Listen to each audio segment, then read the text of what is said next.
Okay, right. good to go, Nick? Yep. Good to go. All right, 3, 2, 1. Welcome, everyone, to the Exercises Medicine on Campus podcast here at Drexel University. My name is Dr. Michael Bruno Jr., and my co-host, Mr. Nick Eltman, is been on the podcast with me for now we're heading into 12 or 13 episodes at this point. So welcome, Nick, and it is our distinct honor and privilege to introduce Dr. Nicholas Licameli. Did I pronounce your name right, Nick? Licameli, close enough. Licameli. And I had the pleasure of first becoming familiar with some of Nick's work when I was the president-elect for the Mid-Atlantic Regional Chapter of the ACSM. He had spoken at one of our regional chapter conferences, which I think, Nick Eltman, was your first experience at the Mid-Atlantic Conference last year. Yeah. And so it's kind of nice to bring everybody back together. And, he's got a lot of experience as a physical therapist. And so we'll talk a little bit about his experience in the field as a physical therapist. He enjoys doing bodybuilding. He has an interest in blood flow restriction. And he is very active also on some of the social media platforms. So his handle is, I believe, Nick Licameli. Did I say am I pronouncing that still right or not yet? Got it. Perfect. Got it. Yeah. And so it's all one word, NICKLICAMELI on Instagram. Is that also on other social platforms as well? Yes. Okay, terrific. So that's where you can find them. We'll make sure to drop this information in the show notes as well. So Nick, welcome to the podcast. I really appreciate you guys having me on, and I appreciate the warm welcome, the kind words. And I just want to say that, you guys brought me up to speed a bit on the purpose and the why behind this whole podcast. And it's just one piece of a bigger mission that you guys are carrying here. So tip of the hat to you. I think the more that we can spread quality information and kind of like demystify it almost, because I think nowadays there's so much information out there, Dr. B, kind of like you said before we started recording. And it's a great thing, but it could paralyze people. And it's like, well, I want to lose weight. There's 8 different diets that are supposed to make me lose weight the best. Which one do I do? And then it kind of can keep people stuck, I think, when there's just too much information. So one of the things that I try to do in the space and my Instagram and things like that is just be that person that I wish I had when I was kind of getting into all this stuff, the person to kind of sift through the information and bring in some of the science, but also make it digestible for everyday folks. So yeah, thank you for having me so much. I appreciate it. And I'm excited for this conversation. Cool. I'm just wondering, to get it started. So physical therapist, what made you interested in physical therapy? Good question. I guess that's the question of all questions. So when I was in high school, I didn't really know what I wanted to do. I was always interested in the human body. I liked science. I liked exercise. I watched Rocky a lot with my brother. We had a weight set in my parents' garage. We'd be out there in freezing temperatures, just benching and curling in front of the mirrors and blasting music. And I always had a passion for exercise. So when I was, I would say, a sophomore in high school, my father had a minor knee surgery. So he went to physical therapy, and he thought it would be a good idea for me to come in and shadow and just kind of watch and observe at what physical therapy was.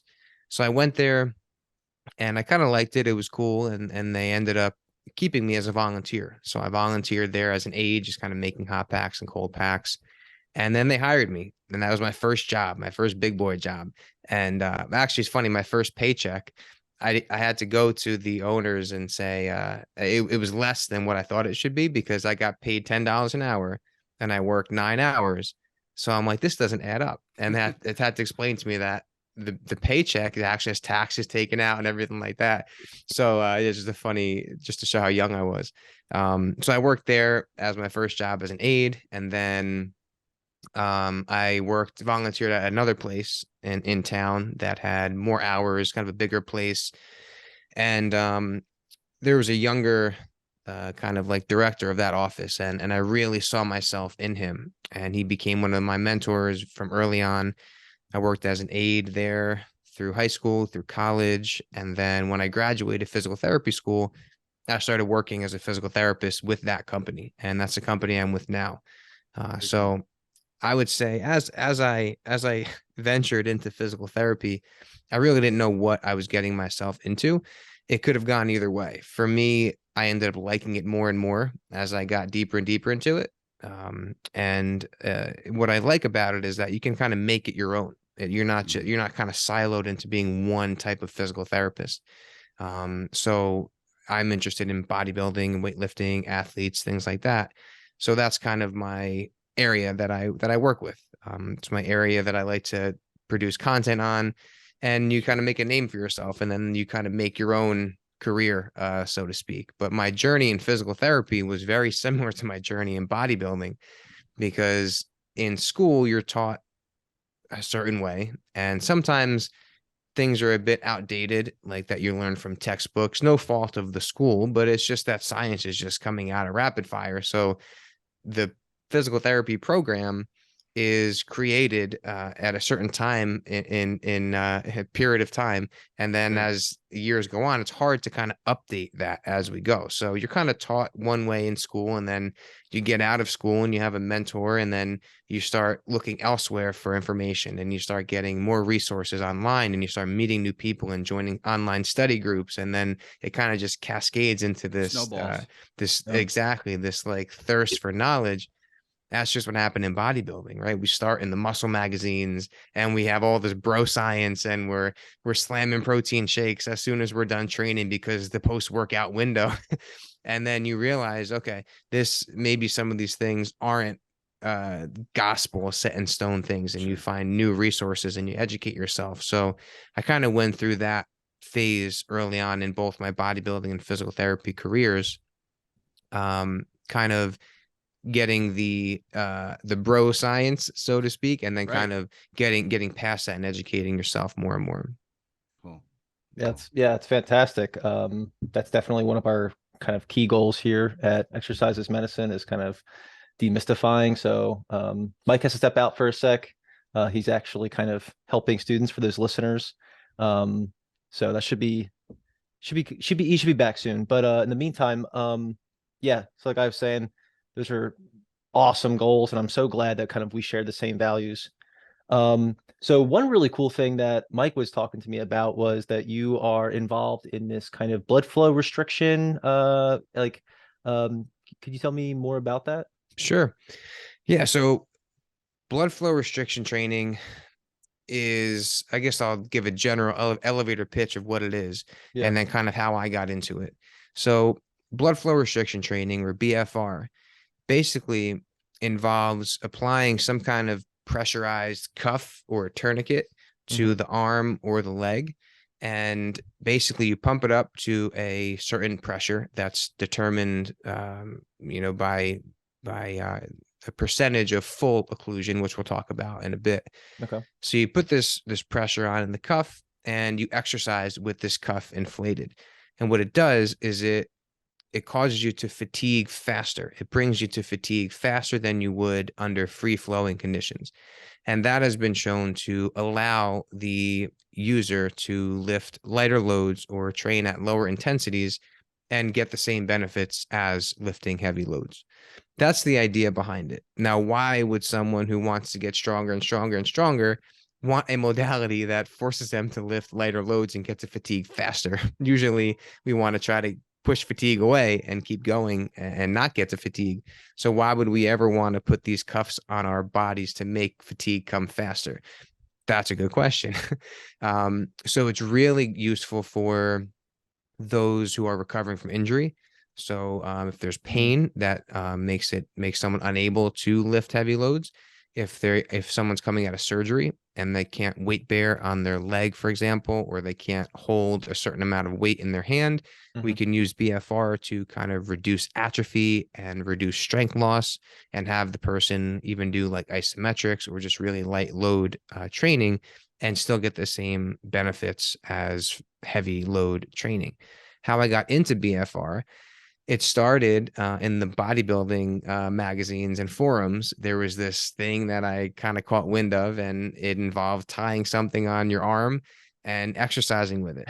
So naturally, I went on Amazon and bought like these $2 like 1 inch thick straps, tied it on my arm, and in the magazines it said a 7 out of 10 tightness.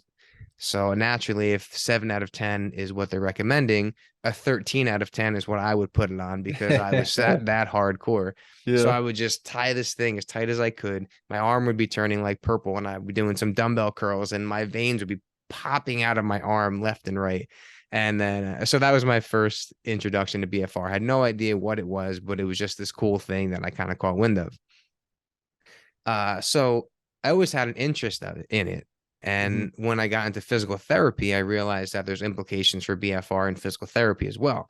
So I said, this is such a cool thing that it can kind of cross the boundaries of physical therapy and bodybuilding.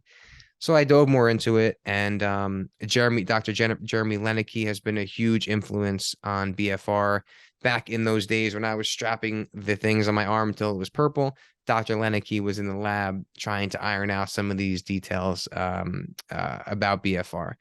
So I've always had an interest in it. And then I came across the BFR Pros, and Dr. Nick Rolnick is the owner of the BFR Pros. And I took their course, and this was maybe 2017, 2018, I think. And I took their course, and it was just, it blew me away. Like, I thought that I knew a lot about BFR just from doing my own research. And Nick's course, which I would highly recommend, maybe we can put it in the show notes, like the link to it or something. Oh, absolutely. Yeah. It's really a great course. I took that course and I realized, wow, this guy is a level up. Like, this guy is the real deal. So I reached out to Nick after I took the course, figured it was a long shot that he would even get the message. And I'm like, hey man, like, really appreciate your work. Really enjoyed the course. If there's anything I can do to help your cause, I have an interest in BFR as well, let me know. And Nick reached back out to me. We connected. And next thing I knew, I was on board with the BFR Pros, and I was one of their team members. So for the past couple of years, I've been instructing courses on BFR, been making online content about BFR. We went to Paris last year to talk about BFR, which was really, really cool. So it's just kind of part of what I'm interested in and what I do in physical therapy and bodybuilding. So that's kind of where I'm at now with BFR. Obviously, I spoke at the seminar last year. That was a great, or was that 2 years ago or last year? I think it was 2 years ago. 21 or 22? I think it was 21. 21. Yeah. That's when I was at. Yeah, 21. Yeah. Yeah. So that's pretty much where I'm at with BFR now. I have 2 papers in the works that I'm a co-author on. One should definitely be out this year. The other one, we just started data collection this week, which is kind of cool. It's my first go around with peer-reviewed literature. So it's really, really cool to do that. But I think we could probably dive into more specifics about BFR and how to use it, or unless you guys have any like questions from what I was just kind of saying there. No, my major question was going to be along those lines, is really thinking about like, so a lot of BFR, like a lot of scientific evidence, right, is a lot of times in like exercise physiology literature, and has interest for growth hormone properties, right, which relates to some perhaps your work in bodybuilding. But we're starting to see some of the work in the physical therapy setting too, right? And so can you talk a little bit about that? Sure. Yeah. I think that's probably BFR's most, I guess their brightest future is probably with the post-op population. So following surgery, things like, ACL reconstruction, total knee replacement, Achilles repair, fractures, things like that. Even not only surgery, but just like tendinopathies, like just pain in joints and tendons. BFR has the ability to, so I guess talking about pain first, BFR has the ability to help with pain sensitivity. So take, for example, someone with arthritic pain in their knee. They feel that achiness like in their joint every time they sit and stand up every time they go up and down the stairs. So we put that cuff on their thigh. It's not a great experience, by the way. Like BFR is like very painful. Think of like the most intense muscle burn you've ever had, and then multiply that by 10 and then prolong that by like 30 seconds. That's pretty much what we're dealing with here. So if you have that person with that joint arthritic pain and you put that cuff on their leg, and now we have them perform some exercises, whether it's knee extensions or leg press or just some sit to stands, now all of a sudden their thigh, their quads are burning, not their joints. That's a very powerful sensation now, because now they have that muscle burn and they're not feeling their joints ache. And then if we take that off, that analgesic effect can have some carryover into functional activities. Talking about the post-op population, I have an ACL reconstruction, a patient with an ACL reconstruction that I'm treating now. And he's at the point where he's about 3 weeks out.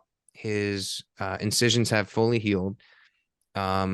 Good range of motion, no red flags, no history of clots, no circulation issues. And we're going to start using BFR tomorrow. And basically he's got atrophy in his thigh naturally from the surgery. He's only able to lift light loads because the strength, it just isn't there following the surgery. So BFR is really going to help him get an enhanced effect from the light loads that he's using, and kind of kickstart that hypertrophy and to kind of get him back to his activities faster. So yeah, I think those are the two areas in PT, at least, where it's going to have the most implications. But there's even research on people like in their 90s, like using BFR and helping with functional outcome measures, like the timed up and go test, which is a test where the person stands up from a chair, walks 10 feet, turns around, and then sits back down. We've seen improvements in that test from using BFR. We've seen improvements in strength in the elderly using BFR, hypertrophy, endurance, all those kind of things. We've seen hypertrophy in untrained individuals just walking on a treadmill in the leg muscles. So it's still in its infancy. Like, we definitely need more research, but there's a lot of promising evidence out there now that this could be something of significance. The one area that I'm particularly interested in, and where the research is coming out, one of the papers that I'm involved in kind of goes into this, is what's called autoregulation. And what autoregulation is, well, I guess one of the hurdles to BFR is the discomfort, right? It's that discomfort that I talked about. And as much as everyone here on this podcast loves muscle burn and loves pain and loves exercising, not everyone is like that, right? Like grandma, it may not like the feeling of her quads burning. You know, if it ain't like when my grandmother was alive, she when she sneezed, she had all of her kids next to her with tissues, asking if she needed a tissue. So sometimes it's that change of mindset. Like, hey, if we want to push away sarcopenia and improve your overall function, we have to get comfortable being uncomfortable. So that's a big hurdle to BFR. Another hurdle is the impact on blood pressure. So the acute response to exercise in general, but especially with BFR, is a short-term spike in blood pressure. And for those with uncontrolled blood pressure, that could be an issue. So we have those two hurdles, right? We have the discomfort, and then we also have the effect on blood pressure. And most people in an everyday physical therapy clinic are probably going to fall into those buckets. They're going to have some kind of blood pressure issue, and they may not be accustomed to exercise. So what autoregulation does is, rather than have constant pressure on the limb, autoregulation inflates and deflates slightly as the exercise goes on. So if you imagine the cuff is on my arm near my bicep, I do a bicep curl. When my arm is down at my side, that's usually when the cuff is inflated. And the way we know how much pressure to put in the cuff is we take a percentage of what's called limb occlusion pressure. So full limb occlusion pressure is the pressure that it takes to fully occlude the arteries and the veins. The way that we find that is just like taking a blood pressure. You're going to pump the cuff up as high as it takes until you don't feel the pulse anymore, until you don't hear the pulse. And then as you let that pressure out, once you hear that first beat, that right there is full occlusion, like right before you hear that beat. Whatever pressure that is, we then take a percentage of it. For the legs, we use anywhere from 60 to 80% of that pressure. And for the arms, it's anywhere from 40 to 50%. And we're finding that even lower pressures, like on the low end, so in the 60 to 80 range, even using 60 is no less effective than 80, except when it comes to pain. Pain, usually the more pressure, the better.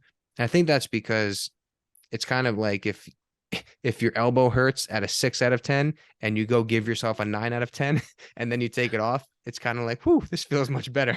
Yeah. So we find that limb occlusion pressure, take a percentage of it. And there are many ways to do that. I guess from the bottom up, you can use just like taking your pulse with your finger, pump up the cuff or strap the cuff. If it's not like a pneumatic cuff that inflates, you can always use like knee wraps or like a Velcro BFR cuff. As long as it's moderately tight, somewhere like a 6 or 7 out of 10 tightness, and you can still feel your pulse, you're golden, because that means you're not fully occluding your arteries and veins. The next step up from that would be using like a sphygmometer, like a blood pressure cuff, and a stethoscope or an ultrasound, right? You put a little ultrasound on your wrist, pump up the cuff until you don't hear the beat anymore, and then you find it like that. The next level up would be an automatic BFR cuff, where you basically punch in the number on the machine, it pumps it up, finds the percentage of LOP all by itself, and you're good to go. So with those machines, they have this feature called auto regulation. So basically, if my arm is at my side resting and I inflate the cuff to find my percent limb occlusion pressure, that's going to be constant.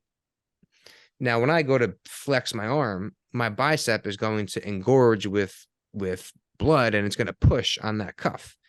So theoretically, that pressure is much higher when I'm at peak contraction than it was when my arm was straight. So what auto regulation does is it will, when I flex my arm and my bicep pushes against that cuff, it will deflate a little bit. So it maintains that original percent of limb occlusion pressure. So it's adjusting as you go. Exactly. It's adjusting as you go.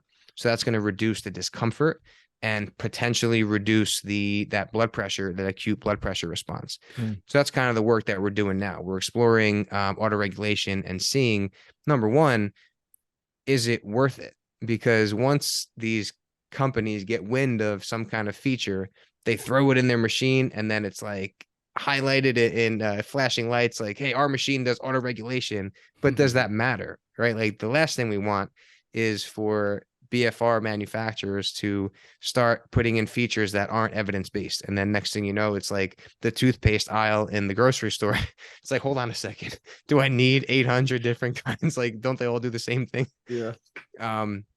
So that's kind of one of the areas that we're interested in now is auto regulation. I have a question about, just as a couple of points that you brought up that I thought would really be good for just my own clarity on things. So when you figure out that percentage, right now, given that blood pressure can change minute to minute throughout the waking hours, dipping, non-dipping, right? Throughout the 24-hour period, it can oscillate. Caffeine ingestion has an impact. So I'm thinking of it like when you find that occlusion pressure that you need, right? Is that something that you're doing daily? Or is that something that you treat like as a marker that's measured at like an assessment, and then you use that percentage as the basis? Because, you get what I'm saying? Like if the occlusion pressure, let's say, is 160 millimeters of mercury today, and tomorrow the occlusion pressure only needs to be, let's say, 130, right? For whatever reason, maybe you had a salty meal a day or so before. Maybe you're very hydrated and you have an increase in cardiac outputs, your systolic blood pressure is higher. So is that a metric that you're quantifying every visit and then taking the percentage of that? Or is it you measure it at, let's say, an assessment period, and then over time you use that percentage as the baseline marker for the BFR? It's a really good question.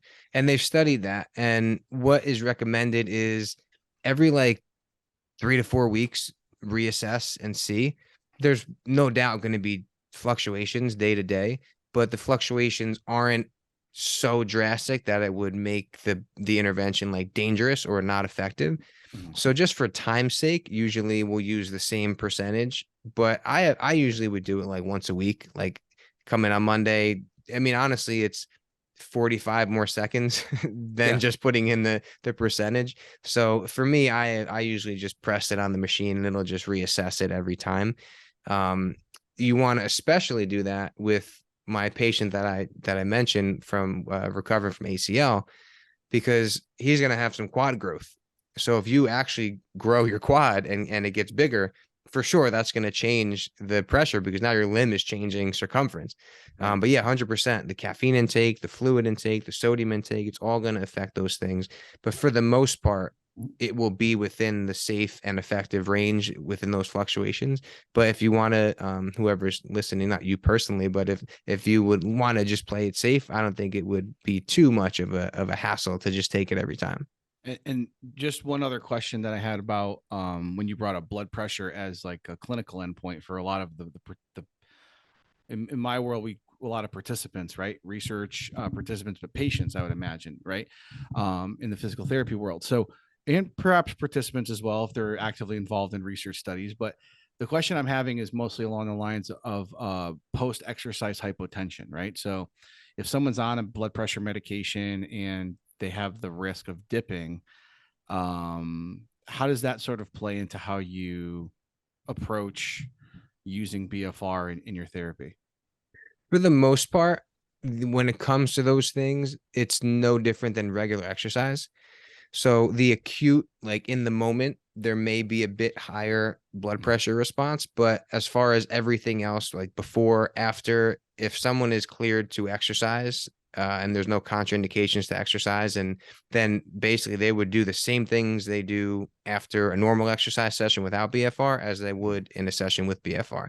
The contraindications and precautions with BFR, other than the history of clots, are pretty much identical to any kind of a form of exercise, because really it's just it's using what your body already does, except it's just doing it artificially. So like if you're doing a bicep curl without BFR, and say you're doing a set of 10 to failure, when you get to 5, 6, 7, 8, now it's starting to burn, your veins are starting to pop out.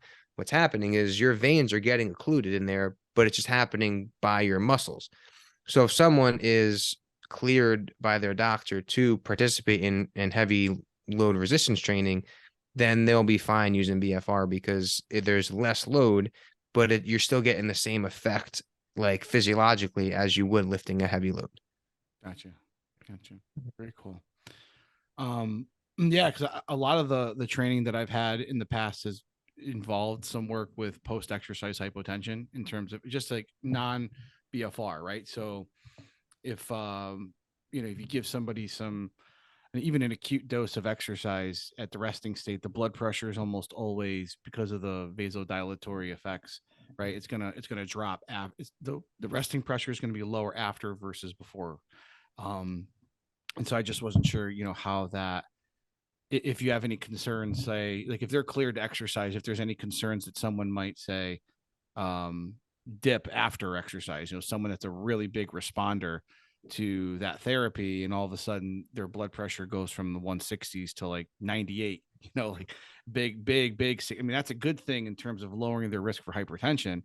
But in terms of like super responders and and super non-responders, I was just interested how a lot of that would work. Yeah, it's a good way to reduce hypertension and also increase fainting. Yes, exactly. I always say this a lot. The class that I was teaching before is exercise testing and prescription, and so I always tell people, like, if if your blood pressure drops to your feet, you're probably going to drop next. And so like it's pretty holds pretty true. But yeah, Nick, do you have any other questions you'd like to ask Nick? Yeah. So one thing you touched on, which I thought was pretty interesting, was the fact that you were able to kind of convince some of these patients to be able to push through that discomfort, which is really just kind of like a general thing that I think a lot of people kind of need, that when starting to exercise, not just people, need to recover from an injury. How do you kind of get that motivation? That's a tough one. I think that's one of the toughest things that I have. I think the first toughest thing is reframing preconceived thoughts about pain and injury and what an MRI shows, what an X-ray shows. I think that's the hardest thing to kind of reframe. The second thing is working hard enough. And I think I know that one of the biggest issues in physical therapy across the globe is we're underdosing our patients. And anecdotally, I've consulted with people across the world through my business online, working with athletes, and without fail, and this isn't peer-reviewed literature, it's simply anecdote, without fail, when people go to traditional physical therapy, they are given low-level TheraBand type exercises, even if the person is a pro bodybuilder, and they're given like low-level exercise, isolation exercises, core strengthening exercises, and it's just it's a shame that we're underloading people that much. So how do I do that? Ease into it, like build some rapport with the person. Obviously, first thing you want to do is make them feel heard, make them feel listened to. If they have questions, answer them, but make sure you validate everything that they're saying, and then just kind of offer the idea like, hey, it's okay to feel some pain when we're exercising. It's actually normal. That's a response that we want. That means that our muscles are breaking down, then they're going to build up stronger. I like metaphors a lot. So it's like when you go through hard times in a marriage, or hard times in school, or hard times with a death in the family, usually when you get through that, you've discovered new strategies to get through it. You level up almost. Not that I've ever had an argument with my wife. We've been dating since high school, married for, I think, 6 years. I don't think she'll listen to this, so it's all right. No, it's We'll cut it out. We'll cut it out. It's gonna be 7 years in this upcoming November. Not that I've ever had an argument with her, but we found out the most about each other when we have to dig deep and figure out, why did that trigger me so much? Why did you get triggered so much? And then you dig deep and you become more resilient moving forward. That's kind of how I like to explain it to patients. So that's like the mental aspect of it. So we understand that is the goal. Then actually doing it, where the rubber meets the road, is just gradual, just graded exposure to that discomfort. So if it's something like BFR, usually we'll do a familiarization session, which would include just putting the cuff on the limb, inflating it and deflating it for a few minutes and deflating it. Maybe doing some isometrics, maybe doing some like kickouts on a table, just to get a feel for what that feels like. Way submaximal, nowhere close to failure. And then we take the cuff off and continue as usual. The next session, once they're used to that pressure, then maybe we pump it up and do a real protocol. But we start with submaximal loads, not going close to failure, short ranges of motion. So maybe like if it's someone's knee with arthritis, for example, like I'm just imagining like a grandmother or an older person who's not accustomed to exercise and has some knee arthritis.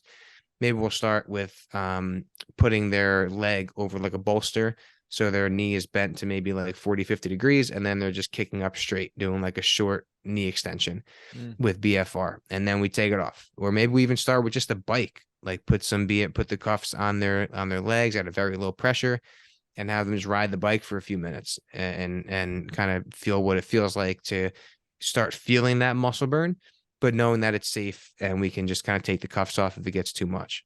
And just doing that over and over again, you'll blink your eyes, and before you know it, you'll be doing way more than you were doing previously, even though it may not seem like it. Like it'll seem like you're just playing this like game of like baby steps, but then those baby steps add up. So I think, to summarize it, basically you want to mentally kind of reframe exercise, pain and discomfort, and then physically just gradually expose them at their own pace that they feel comfortable.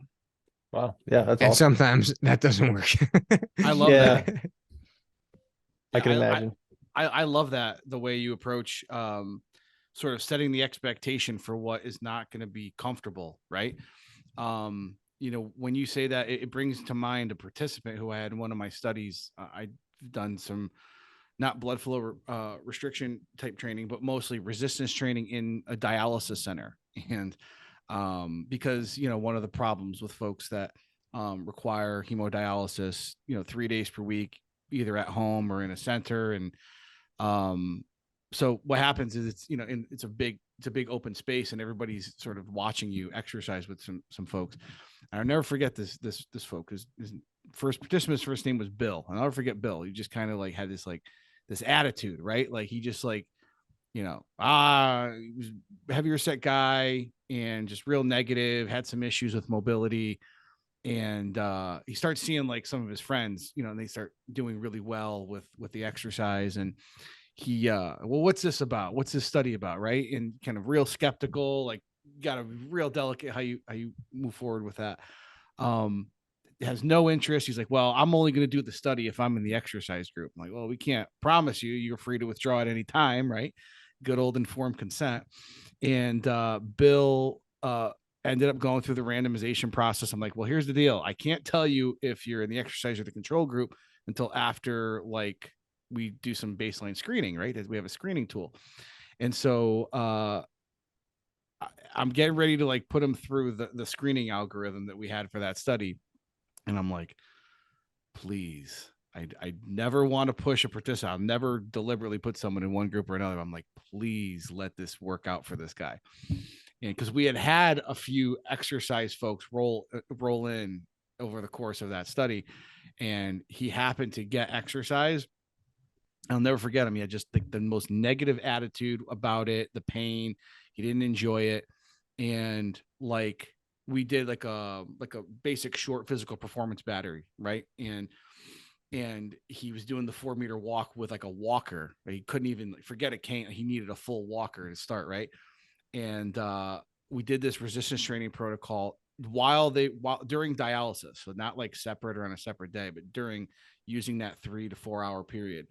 And by the end of the study, like I'll never forget, like he like took the cart and like threw it off to the side and like walked unassisted after going through that thing. So like for him, once he got bit by the bug that he like could start seeing that result and get through the pain a little bit, he was like, it became like, I talk about this before, like it became like part of his identity that like he had something to prove, and like was very willing to not only go through whatever health fitness assessment, but even after the study was finished, he wanted to continue exercising even after the study had concluded. And so like, it's really incredible what people can accomplish if they're just willing to, stretch themselves, right? And go a little bit further than they're accustomed to. And it comes to the quote that came to mind, Nick, when you brought this up, was that tough times don't last, tough people do, right? And so a lot of people probably resonate with being a tough person, right? And you think about like our grandparents, what it was like to grow up with that generation when there was no social media and doing things like podcasts wasn't even an option, right? Their mentality of what tough was framed in the right context of pain, right? It's incredible how far people can actually go when they have the right mindset and they commit to doing things. So it's great. It was just really great to hear that from your perspective, and it sounds like some really great results for you and your patients.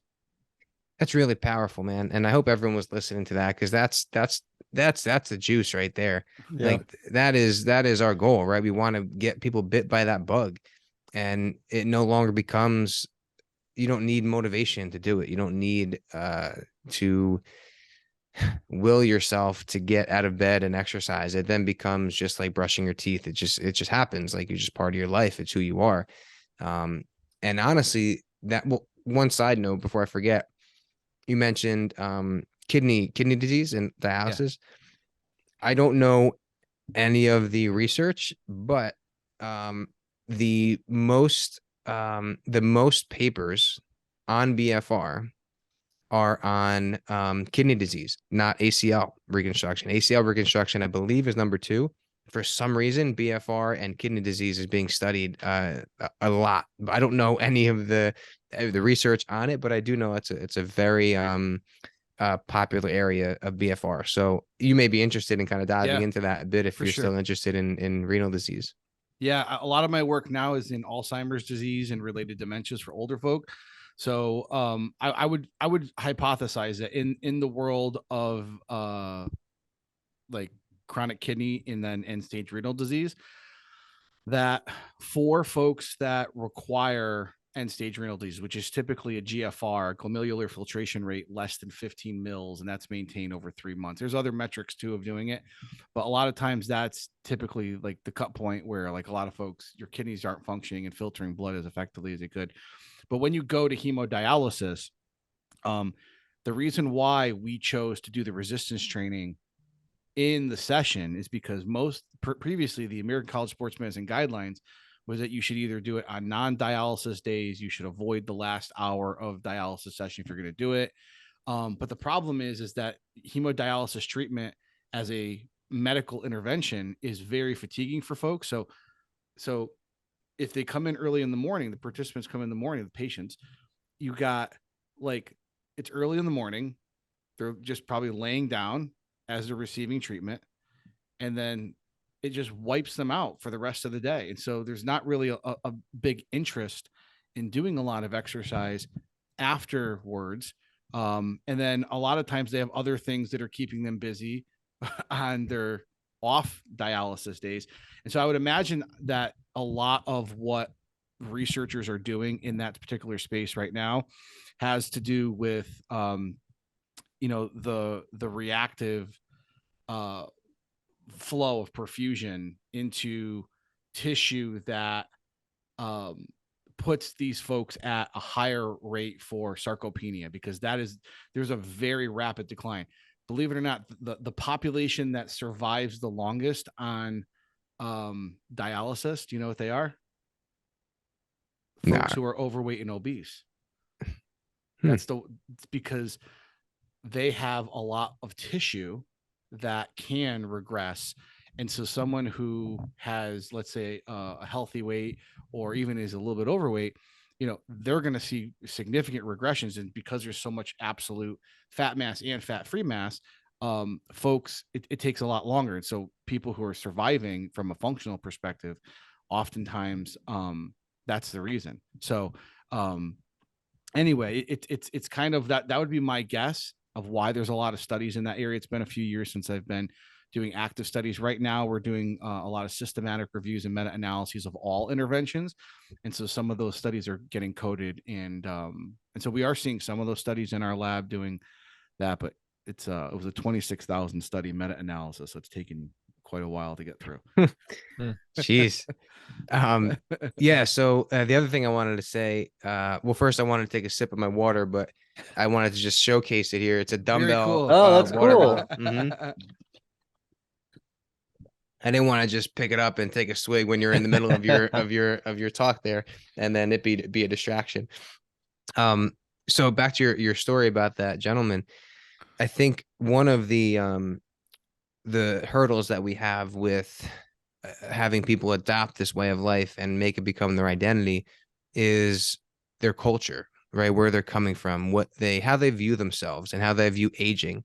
So personal story, in my family. So my grandmother, who I mentioned, who's since passed away, my aunts and father would do a lot for her. Old Italian lady, just the way it goes. Like, she makes some food in the kitchen, makes a lot of food in the kitchen. And then like, she just sits down and everyone comes up to her, gives her a kiss, hello. And, that's just her life. Going for a walk down the street or jumping on a recumbent bike is almost frowned upon.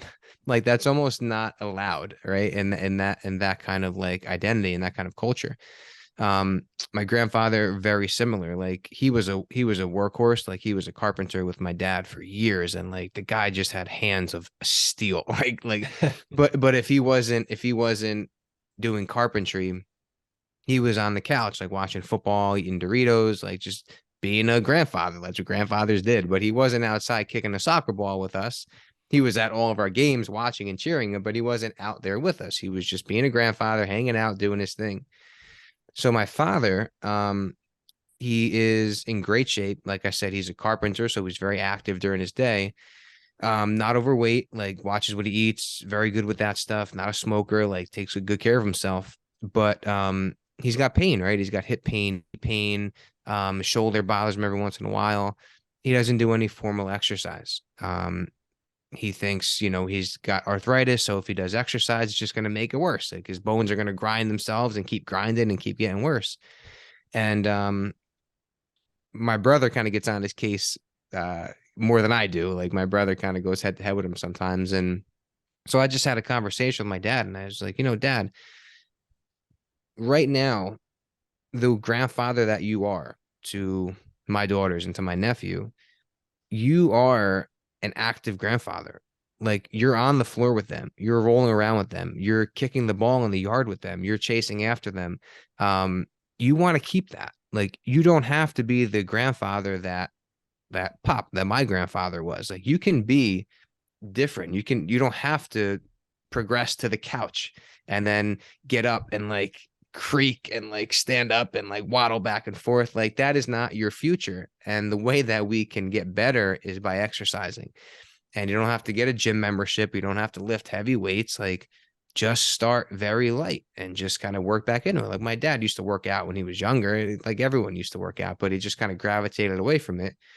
So that was the kind of conversation I had with my dad and with some of my patients. It's like we have to change their identity almost, and we have to give them permission to do these things and make sure they know that it's not going to hurt them if it's prescribed the right way. It's going to help them. And then always, no matter what I do, whether it's BFR, whether it's any kind of intervention in physical therapy, the first thing we start with is what the goals are. It's not the joint that we start with. It's what is this joint preventing you from doing? Like, what do you want to do? Do you want to play with your grandkids? Do you want to go rock climbing? Do you want to horseback ride? Do you want to play golf? Like, what is it that you want to do? Because then every single thing that we do is going to be brought back to our North Star. Okay, this is what we want to do. This is why we're doing this, because this is going to help you get to that point. And I think that, like I said, I think it starts with listening to and understanding and asking questions about their culture and seeing what are their views on exercise? What are their views on fitness? I can't tell you how many women are afraid to do resistance exercise because they're going to get too bulky.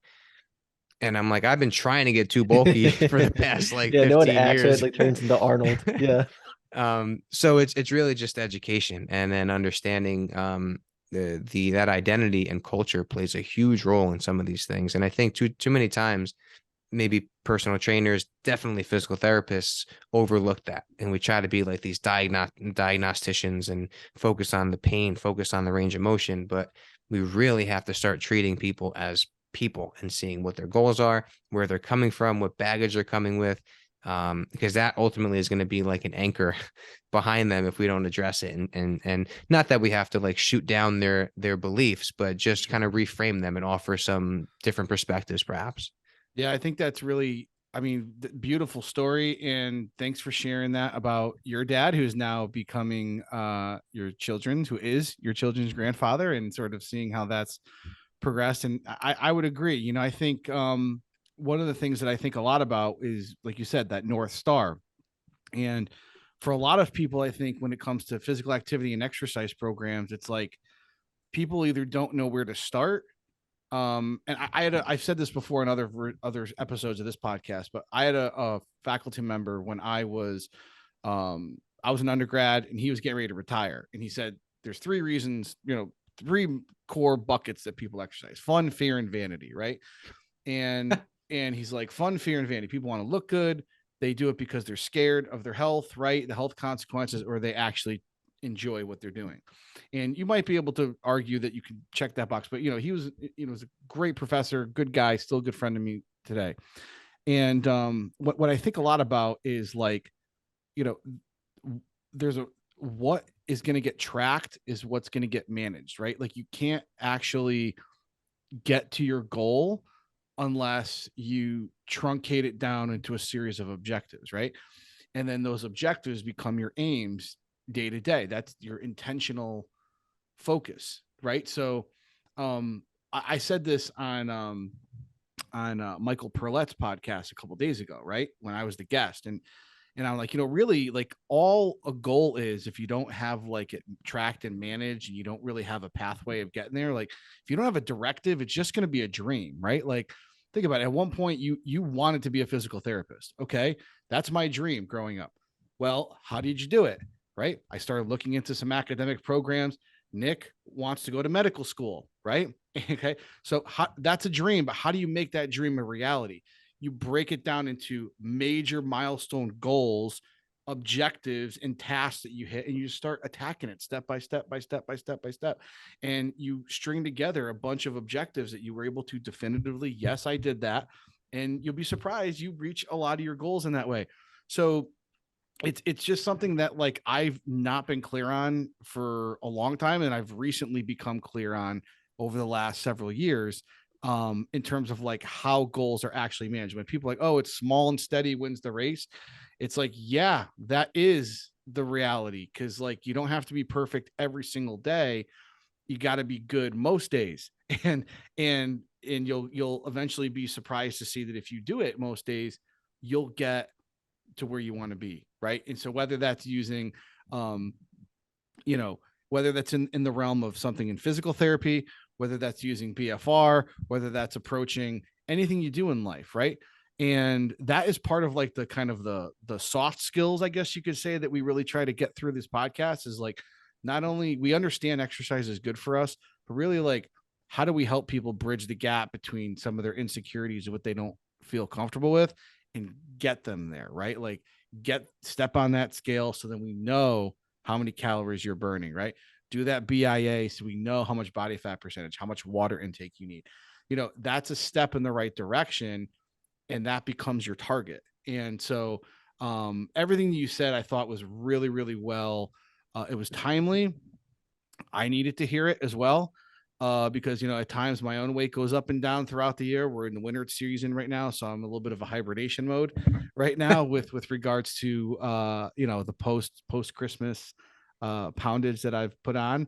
But getting back at it, right? So focusing, the new target, moving forward with things. So just sort of like, I guess, just sort of to wrap up a little bit, as somebody that has been in a number of fields, right? Somebody that is a physical therapist, somebody that is a bodybuilder, somebody that is trying to continue to grow your business and be on social media and join for podcasts. I guess, how do you manage it all for members of our audience? Any type of closing remarks in terms of like, how do you make sure that, like, you're taking time for family and work and yourself? Like, how do you make it all work? And what type of advice would you give some of our listeners that they might be able to impart some of that as well? Man, that is a really, really great question. And I think I'll actually relate it back to the goal conversation first. I think once you kind of have this vision of what you want to achieve, everything else kind of goes through this filter of, in this moment right now, is me putting my time to this getting me closer to that, or is it not? So for me, my ultimate goal is to give my wife and daughters everything that life could possibly give them, until I am on the ground on my knees, like just giving everything. Like, that is my goal, to just give them the world. So now I look back to like college, and yes, my goal was to get A's in organic chemistry and physics and biology. But why? Oh, because I want to be a physical therapist. Right. Okay. But now, why do I want to be a physical therapist? Oh, because I'm passionate about that, and it will give me the means to get to that end goal. And then, so now I'm a physical therapist. Cool. I also want to impact people, right? I want to make our space better. I want to be that symbol that I said before that I wish that I had when I was getting into this stuff. Okay, how do I do that? I can create an Instagram account and I can start putting out some content. And then that also can kind of funnel back to the ultimate goal of providing, right? Because now that can bring another business avenue to myself by putting out that content. Now people can seek me out and perhaps pay for my knowledge or pay for my influence. So that's another way to kind of get to that ultimate goal of being that ultimate like provider, right? So then everything just kind of goes through that filter. I recently opened up a new office within the company that I own, and I was given partial ownership of it. Okay, cool. That's going to take a lot of time from my other roles. Is that going to get me to where I want to go? But is pulling back on making videos on Instagram and pursuing this business, is that the right move? Yes. So it's kind of like I put it through that filter, and life for me is just this constant balancing act. And the more you fail, the more you get better at it. I always say like life is tough because when you learn from your mistakes, then you're already at the next level. And then you have to fail again, and then you're at the next level. But if in some magic world you were to go back, you would be like the ultimate, like you'd be great because you already been through that and you've accomplished it. Like it's like a baby. Like the babies are in the infant stage, then they're a toddler, then they're a young kid, then they're an adolescent, then they're a teenager. And once you master each phase, they're gone. Then it's the next phase that you're a novice at, right? So how do you, what's that? Moving constant. Exactly. So how do you manage it all? I think you put it through that filter, and then it's also surrounding yourself with the right people. It's surrounding yourself with people that want you to succeed. It's communicating with them, right? If I'm competing in bodybuilding in a particular year, I'm not going to just go through it with my head down and push people out of my life. I'm going to try to talk to people about it. Like, hey, I'm doing this thing.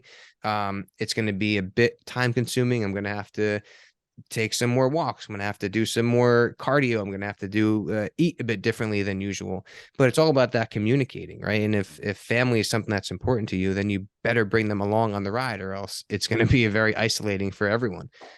Same thing with the business, right? The business side of things, communication is key, and selection of people that you surround yourself with is key too. Obviously you want a supportive significant other if that's what's important to you. If children are important to you, then you want to communicate that with them too. Even like at my 3-year-old, if I'm on my computer and she's in the same room as me, I will go up to her, kneel down on the floor, and say, sweetheart, I'm going to be on my computer for just 3 minutes because I have to do one thing, and then I'm going to close it, and then I'll come back and play with you. This way she knows, all right, I'm the most important thing in the room right now. He's going to do that thing on the computer, and then he's going to play with me. So the more that you communicate those things to everyone in your life that's important to you, the less of a hit everything is going to take, because you can't wear all the hats at the same time, because then you're just going to be mediocre at everything. So you have to kind of be comfortable saying no to things. And obviously family is first, right? That's what everyone says, but that's not always possible. And it's the harsh reality, is that if you want to do great things and you want to do things that no one else is doing, and you want to be achieve your goals, sometimes you have to say no to family. But then if you do say no to family, then next time you're with your family, you better make damn sure that you are giving them the time and giving them all of you, and not being on your phone, not answering emails. Like, put your phone away, close your computer, and enjoy your family, because you took time from them to do that other thing at that other time. So it's all about being present with what you're doing, make the best of it. If you're going to make a decision and say no to something, roll with that decision and be proud of it, and go do the best you can do at that thing. And then you have time for your other roles eventually. But it comes down to communication, being comfortable with saying no to certain things, but then making damn sure that you follow through on those things that you said no to. All that being said, I'm the worst at that, but I'm learning every day that I'm going. So I'm sure you guys are too. Nick, you told me you're up at 4 a.m. today doing God knows what, probably doing, obviously working hard towards something. Dr. B, you've probably been working all day. And so we're all tired. We're all hungry, but we're on here trying to do the damn thing here. So you guys know how it is. It's not always easy. It's easier said than done a lot of times, but all we could do is just try our best. And hopefully by the end, we end up in a good spot and we haven't completely eliminated different roles in our life, and we managed to bring everyone along with us. Well said. Well said. Awesome. This has been incredible. Folks, just one more time before we wrap up for tonight.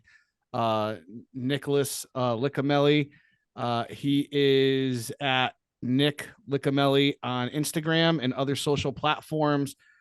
Check him out. It's been an honor and privilege to have you on the podcast tonight. Really appreciate you making the time, and hopefully we'll be able to do it again soon sometime. Yeah, man, definitely. And in addition to those things on social media, definitely be sure to check out the BFR Pros and the online course there. That's really Definitely really great. Someone who's new to BFR, someone who's a bit experienced in BFR, it's really a great course. So maybe I could put that in the show notes or something. But guys, I can't thank you enough. It was an awesome conversation. We talked about physical therapy, talked about BFR, talked about life, talked about kids. That's you're speaking my language, guys. So I really appreciate the opportunity, and I look forward to following you guys along in the future. Thanks so much. You're an inspiration, Nick. Go spend time with your family. All right. We'll see you soon. Thanks, everybody. Bye-bye.